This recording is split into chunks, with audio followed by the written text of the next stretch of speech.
오늘 시간 우리에게 주신 하나님의 말씀은 이사야서 43장 말씀입니다. 구약성경 1019면 이사야 43장 1절 한 절 말씀만 찾으셔서 저와 여러분이 함께 읽도록 하겠습니다.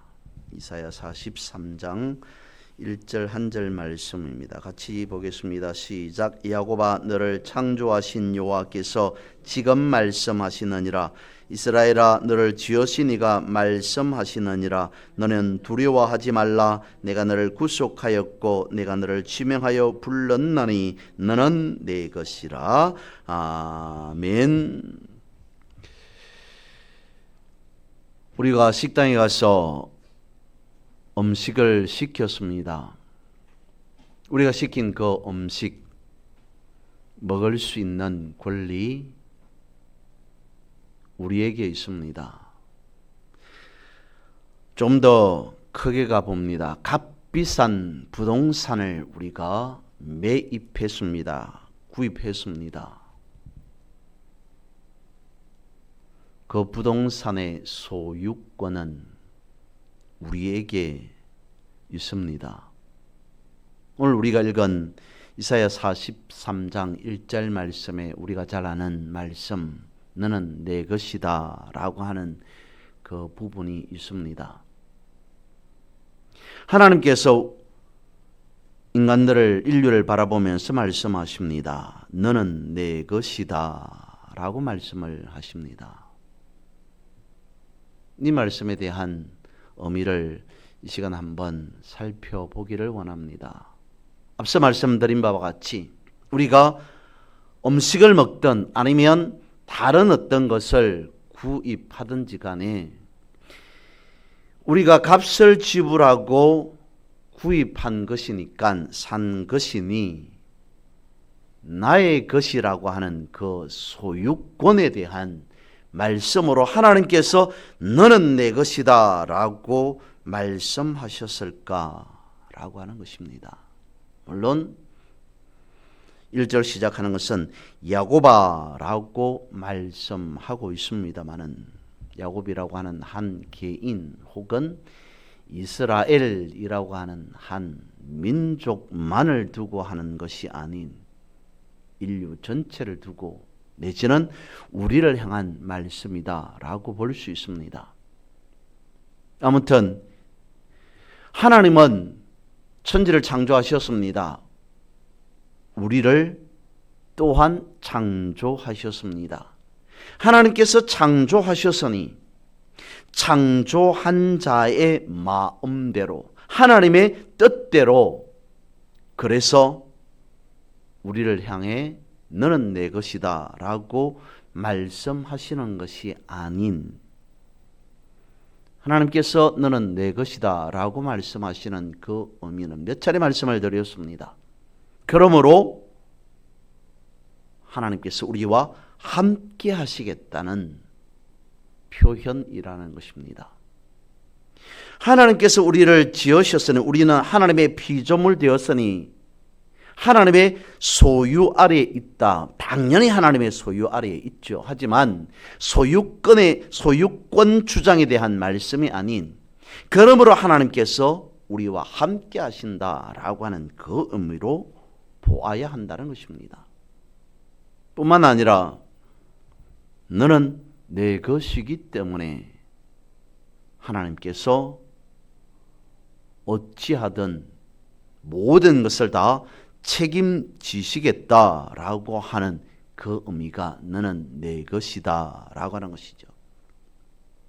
그래서 우리가 잘 아는 오늘 본문의 말씀에 있는 내가 너를 지명하여 불렀나니 너는 내 것이다 라고 하신 하나님의 이 말씀은 어쩌면 가장 하나님다운 표현, 가장 하나님다운 말씀이 바로 이 말씀이지 않을까라고 한다는 것입니다.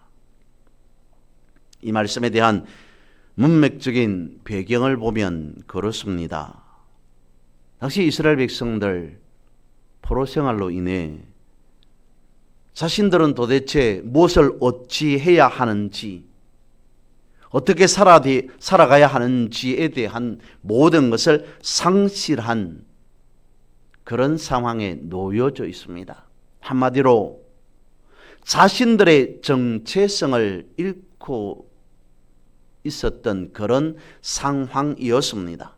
절망에 빠져서 무엇을 어찌해야 할 바를 알지 못하는 이스라엘 백성들에게 주셨던 말씀이 바로 오늘 본문의 1절 이 말씀이라는 것이죠. 이사야 43장 그 이전에 42장 후반부에 보면 저들은 그렇게 생각했다는 것입니다. 자신들의 삶은 도둑맞고 탈취당한 삶이었다. 그런 자들이었다.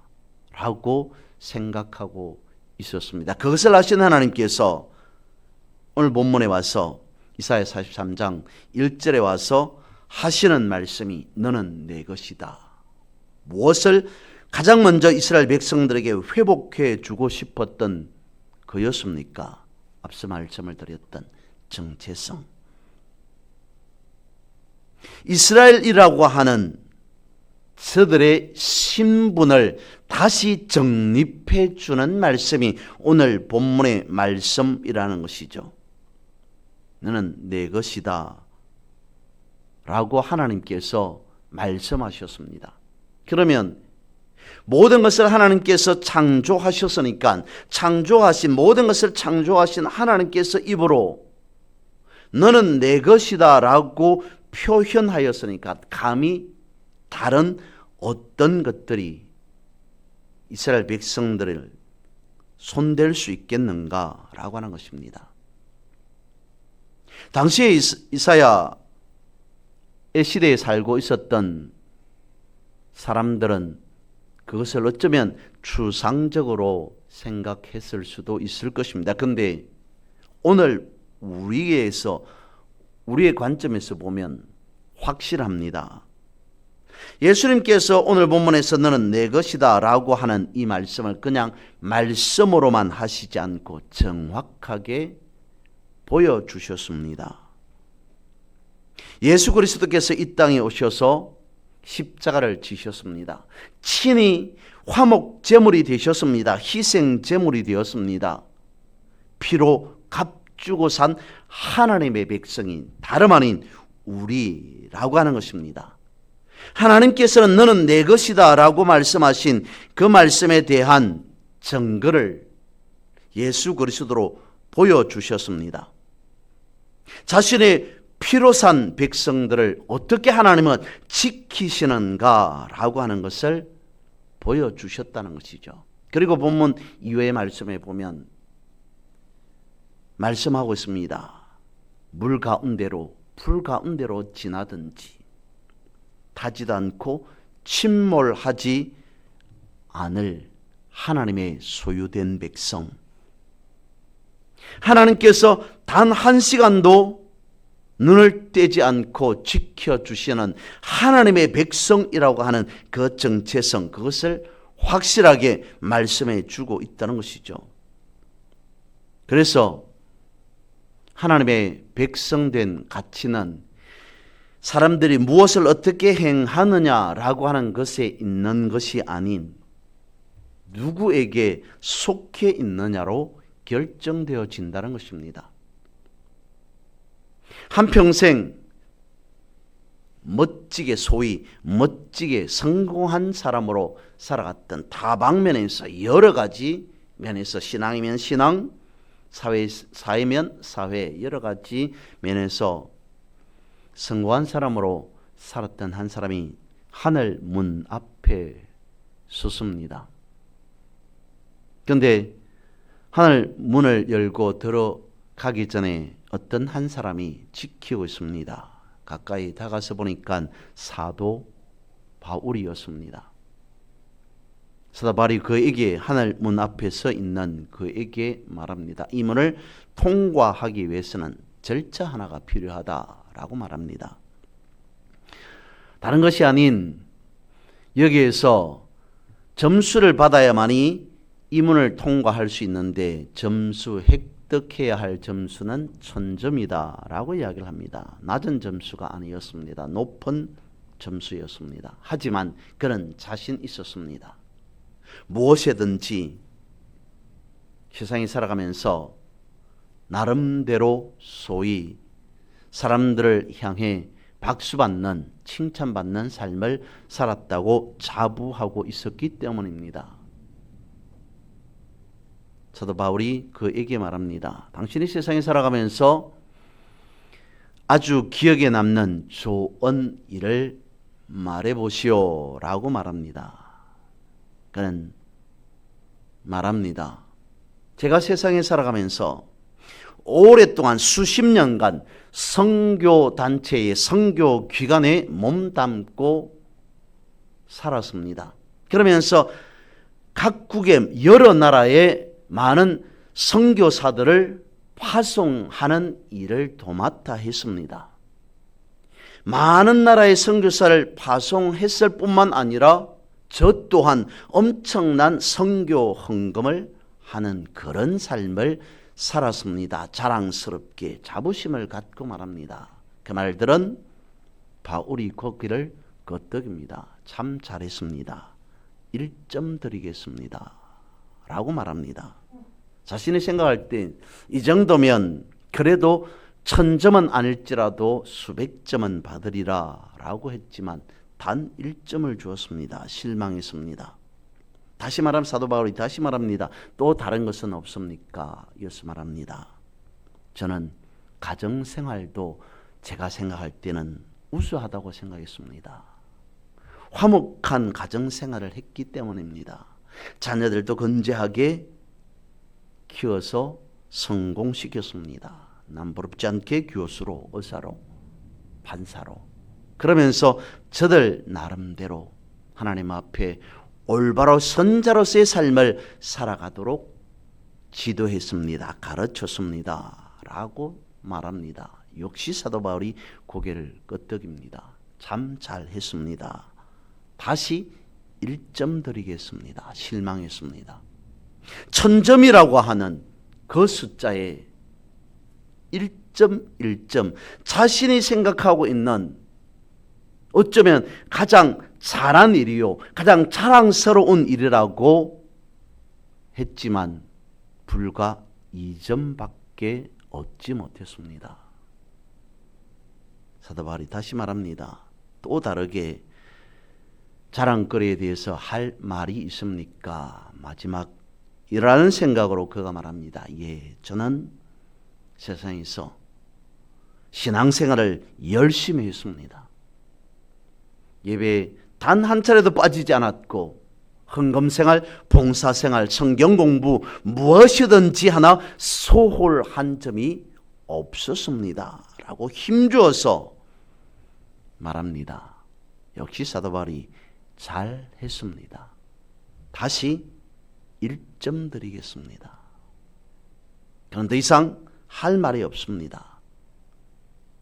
자신이 말할 수 있는 그 모든 자랑스러운 일을 다 말했기 때문이죠. 천국엔 들어갈 수 없는 상태라고 생각했습니다. 무릎을 꿇습니다. 울면서 후회하면서 그가 사도 바울 앞에서 말합니다. 제가 자랑스럽게 세상에서 잘 살았다고 생각하지만 그렇지 못했던 것 같습니다. 제 스스로 생각하는 것과 하늘문을 통과하는 것과는 전혀 어울리는 자가 아님을 지금 비로소 알았습니다. 하지만 마지막으로 부탁할 것이 있습니다. 단 한 번만이라도 여기까지 왔으니 예수님의 얼굴만이라도 보고 가게 해 주십시오. 울며 불며 사도 바울 앞에 무릎 꿇고 회개하듯이 간청합니다. 요청합니다. 그 모습을 본 사도 바울이 말합니다. 조금 전에 당신은 1000점을 획득했습니다. 라고 하더랍니다. 무엇을 말해주는 것이냐면 우리가 가장 많이 듣는 구원에 대한 말. 구원이라고 하는 것은 사람의 어떤 행위로서 구원을 받는 것이 아니라 믿음으로 얻는 것이 구원이다 라고 하는 그 이라는 것이죠. 천국에 들어갈 수 있는 자격, 하나님 나라에 들어갈 수 있는 요건, 그것은 우리의 행위가 아닌 믿음에 달려 있다는 것입니다. 그래서 오늘 본문에서 말씀하고 있는 이 말씀 가운데의 구원의 약속에 대해서 살펴보면 이렇게 생각해 볼 수 있습니다. 첫 번째, 하나님과의 관계, 창조주와의 관계를 오늘 본문은 말씀해 주고 있습니다. 우리를 우연하게 어떻게 생성된 산물이 아니라 하나님의 걸작품임을 말씀해 주고 있습니다. 그도 그럴 것이 하나님께서 첫사람을 지으시고 심혈을 기울여서 하나님은 친히 아담의 코에 생기를 불어 넣으셨습니다. 하나님의 전부라고 볼 수 있는 하나님의 영을 첫사람 아담에게 불어 넣으셨습니다. 하나님과 사람과의 관계. 어쩌면 오늘 본문에서 하나님은 그것을 생각하면서 연상하면서 하신 말씀이지 않을까. 창조주의 사람과의 관계라고 하는 구원에 대한 부분. 두 번째로는 구속에 대한 관계를 말씀해 주고 있습니다. 우리는 구원받은 것이 공짜로 구원받은 것이 아니라 우리는 그저 받았을지라도 하나님은 가장 값비싼 독생자의 희생을 치르고 되사온 존재가 다름 아닌 우리라는 것입니다. 그런 엄청난 관계 속에 있으면서 오늘 본문은 그러면서 구원에 대한 확정을 말씀해 주고 있습니다. 너는 내 것이다 라고 말씀하시는 것은 하나님께서 내가 누구인지 정확하게 아신다는 것입니다. 하나님은 우리의 이름을 아시면서 하시는 말씀이 너는 내 것이다 라고 확인했다는 것입니다. 도장을 찍었다는 것이죠. 그래서 하시는 말씀이 무엇이냐면 두려워하지 말라라고 말씀하고 있습니다. 이 말씀 안에는 주인이 누구인지를 기억해야 된다라고 하는 것입니다. 주인이 누구인지 피조물된 우리가 기억해야 하는 사실, 앞서 말씀드린 바와 같이 그 주인이 책임진다는 것입니다. 하나님께서 우리를 책임지고 계심으로, 하나님께서 우리의 주인 되심으로 우리가 세상에 살아가면서 무엇을 두려워해야 할까? 그러므로 두려워하지 말라라고 말씀하고 있다는 것이죠. 그런데 이 구원의 약속에 대한 과정은 분명히 있습니다. 우리를 지명하여 불렀습니다. 너는 내 것이다 라고 하나님께서 함께 하시겠다, 하나님께서 책임지시겠다라고 말씀하십니다. 하지만 그러면 우리가 그저 손 놓고 아무것도 하지 않은 채 가만히 있으면 되느냐? 아니더라는 것이죠.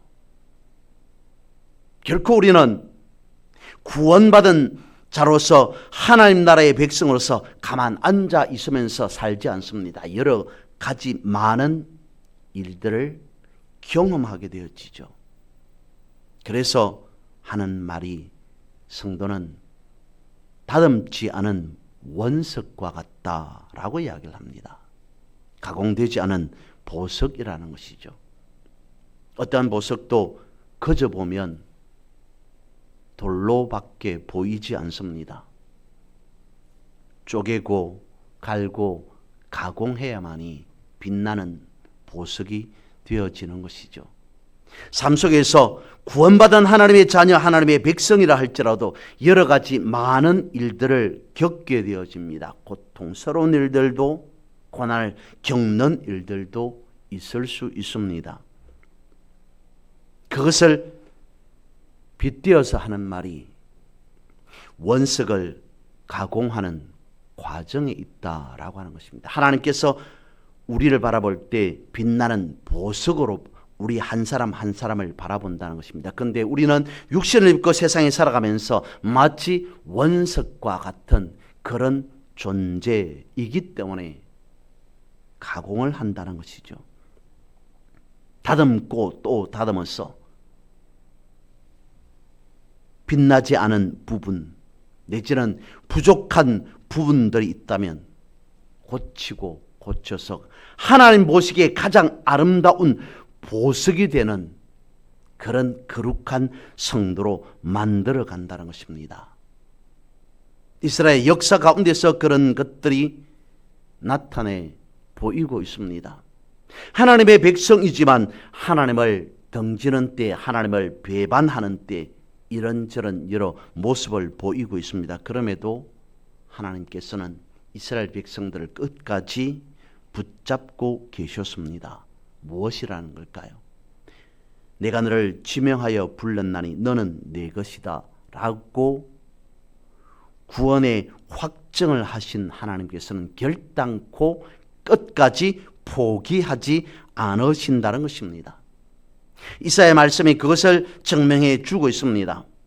이사야에서의 전반부를 보면 죄와 징계에 대해서 말씀하십니다. 그런데 후반부로 가면 갈수록 회복에 대한 약속의 말씀을 하고 있습니다. 하나님께서 이스라엘을 그리고 우리를 얼마만큼 사랑하고 계시는가 라고 하는 것을 나타내 보여준다는 것이죠.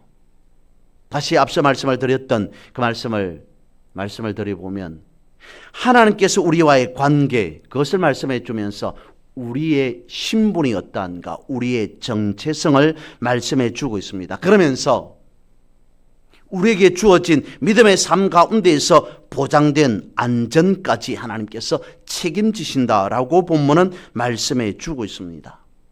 구원의 약속을 가장 명확하게 하는 말씀이 오늘 본문의 말씀이라는 것이죠. 이 말씀 가운데에서 우리는 하나님의 특별한 존재임을 알게 되어집니다. 말씀을 정리하면서 믿음의 선진들의 한 인물을 생각해 봅니다. 성경에 등장하는 인물들은 다양한 모습으로 살아갔습니다. 그 중에 야곱은 특별한 인물이지 않을까 싶습니다.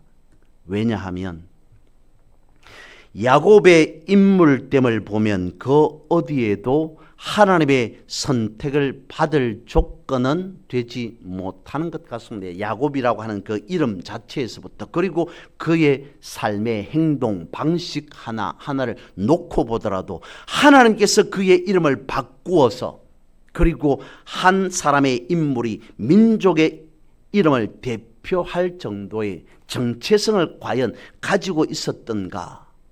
야곱이라고 하는 인물됨은 그렇지 않은 것으로 우리가 볼 때도 여겨집니다. 그런데도 하나님께서는 야곱을 그렇게 들어 쏘셨습니다. 끊임없이 하나님은 야곱을 변화시켰습니다.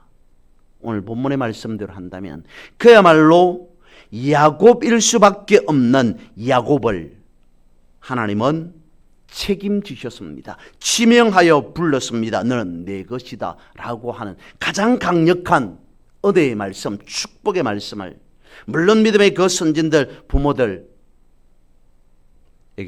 허락하셨습니다마는 그게 못지않게 엄청난 축복을 받은 인물이 바로 야곱이었던 것 같습니다. 야곱의 인물됨, 야곱의 인생, 야곱이 행한 행동의 모습 그것이 어떻게 되었을지라도 하나님의 구원의 계획 그것은 변하지 않는다는 것을 야곱 한 사람을 통해서 성경은 또한 가르쳐 주고 있습니다. 그리고 다시 오늘 우리를 통해 구원의 약속은 여전히 유효하며 이루어 나가고 있습니다. 하나님의 구원의 계획 아래 우리가 살아갑니다. 구원의 약속 아래 우리는 하나님의 모든 것을 받으면서 또한 누리면서 살아가고 있습니다. 오늘 우리는 이렇게 선포하고 고백해야 할 것입니다. 나는 하나님께서 십자가로 값주고 산 보배롭고 존귀한 자이다. 구원의 계획에서 구원의 약속 받은 자 가장 귀한 자 아니겠습니까? 이 사순절 기간 이러한 존귀한 믿음의 삶을 살아가시는 그런 여러분 모두가 되어지기를 주님의 이름으로 선포하고 축복합니다.